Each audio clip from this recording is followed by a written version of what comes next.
1% populasi Indonesia menguasai 48% ekonomi nasional. 3% manusia Indonesia menguasai 60% dan 10% manusia Indonesia menguasai 70% ekonomi nasional di luar dari anggaran negara APBN. Ekonomi seperti begini terjadi karena regulator yang lemah yang harus kita perbaiki. Demikian saya memulai sebuah dialog terbatas di kantor teman dengan beberapa kenalan baru. Mereka adalah orang yang katanya peduli dengan UKM. Mengapa saya katakan katanya peduli tersebut dengan tanda quote unquote? Karena mereka seperti yang lainnya ingin membantu UKM tapi hanya sebatas mengajari UKM dalam kelas. Setelah kelas selesai hanya jadi pinter UKM, namun sedikit yang menggerakkan ekonomi UKM. Ada seminar, ada workshop, ada buku, ada coaching, ada mentoring, ada pendampingan, ada macam-macam. Semuanya sudah dilakukan. Namun data di awal tadi belum pernah berubah sejak 20 tahun terakhir ini. Artinya apa yang mereka kerjakan sekarang ya doesn't work. Harus diubah, bukan hanya dengan wacana, ilmu, keterampilan, tapi dengan peluang. Saat ini yang beda adalah peluang. Yang beda,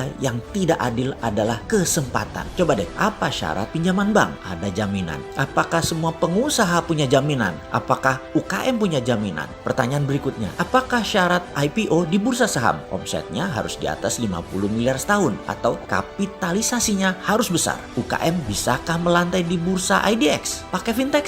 Pakai pinjaman tersebut? Wih, bunganya jadi rentenir tuh. Membuka lapangan kerja di mana 97% angkatan kerja diserap UKM, tetapi UKM tidak bisa pinjam bank, tidak bisa IPO. Lalu ilmu yang diajari tadi oleh orang yang dikatakan peduli tadi dipakainya di mana? Disinilah serunya pembicaraan kemarin di mana kita ditantang. Bagaimana bisa menjawab $1 million question? Bagaimana UKM bisa naik kelas yaitu menjadi perusahaan beraset besar dan beromset besar? Kalau saya boleh usul, yang pertama adalah bagaimana perusahaan bisa beromset besar terlebih dahulu. Jadi strateginya adalah selling terlebih dahulu. Kita semua tahu selling adalah seni menjual yang seharusnya di atasnya adalah marketing dulu, bahkan seharusnya di atasnya lagi marketing ada yang namanya branding terlebih dahulu. Tapi kelamaan kalau di saat COVID kita bangun branding dulu, menentukan marketing dulu, kelamaan. Branding itu membangun trust, marketing itu memilah dan memilih pasar. Namun selling, ya selling, jualan, closing. Sungguh bagi saya closing selling itu menjadi terpenting saat ini. Jadi kalau bisa disimpulkan adalah kita harus melakukan push selling. Pull selling atau menarik adalah strategi online shop. Berjualan menggunakan sosmed seperti IG atau FB. Marketplace seperti Tokopedia, Bukalapak, Shopee itu semua besar biaya iklannya. Karena membuat orang kita tarik datang ke landing page kita, datang ke lapak kita. Di masa daya beli pilih-pilih seperti saat ini, karena kontraksi ekonomi resesi dunia, maka pull selling kurang agresif. Narik itu kurang agresif. Kita harus nyerang. Menyerang itu apa? Namanya push selling. Kita datangi sosmed orang, kita sambangi email orang, WA orang, Telegram grup, apapun kita infokan. Kita serbu dengan berbagai tools. Oke, ada yang perlu contoh push selling lebih rinci nggak? Oke, kita jelaskan, kita sederhanakan. Kita ikuti cerita ini. Beberapa saat yang lalu ada pertanyaan dilontarkan ke saya. Bisa jelaskan apa itu dinaran, Pak? Pertanyaan datang dari seorang yang baru dikenalkan oleh mitra bisnis saya. Saya pun menjawab begini. Dinaran adalah GoPay plus Genius plus debit card plus underlying emas. Oh gitu, sistem pembayaran toh. Saya pikir dinaran itu seperti beli emas di Pegadaian, hanya lebih liquid karena berbasis teknologi digital. Oh bukan Pak, dinaran adalah aplikasi alat bayar multi channel. Saat ini kita luncurkan dinaran emas seperti tadi yang saya jelaskan. Nanti akhir Oktober 2020 ini ada dinaran dolar, di mana underlying dana Anda bisa memilih dolar sekarang. Ke depan bukan hanya emas underlyingnya, tapi bisa pilih dengan dolar. Di akun yang lain tentunya. Anda boleh punya 2 akun di dinaran. Satu dinaran emas, satunya dinaran dolar. Jadi penjelasan lengkapnya dinaran dolar adalah GoPay plus Genius plus debit card plus underlying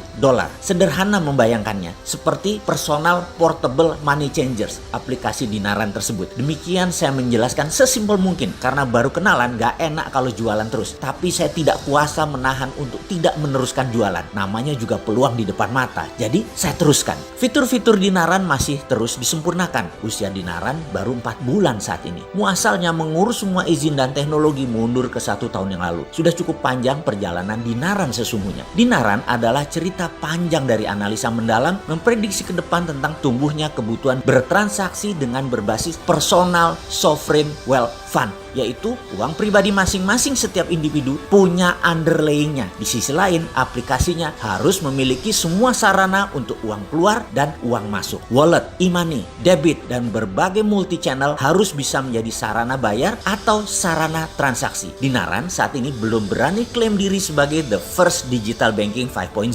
yaitu banking from non-bank. Belum, Dinaran masih bayi, baru 150.000 member dan nasabah yang terdaftar 4 bulan ini. Masih banyak fitur-fitur yang belum selesai dan terus disempurnakan. Kami optimis dalam beberapa tahun ke depan, Dinaran akan diperhitungkan di kancah internasional. Semua ini sangat bergantung kepada Anda sahabat semua yang percaya dengan kekuatan nasional yang bisa menjadikan Indonesia pemain kelas dunia. Sahabat, terima kasih atas kepercayaan dan dukungan terhadap Dinaran. Bagi sahabat yang ingin bergabung dan mendaftar, bisa download aplikasi di App Store atau transaksi langsung di web dinaran.id. Demikian contoh sederhana push selling.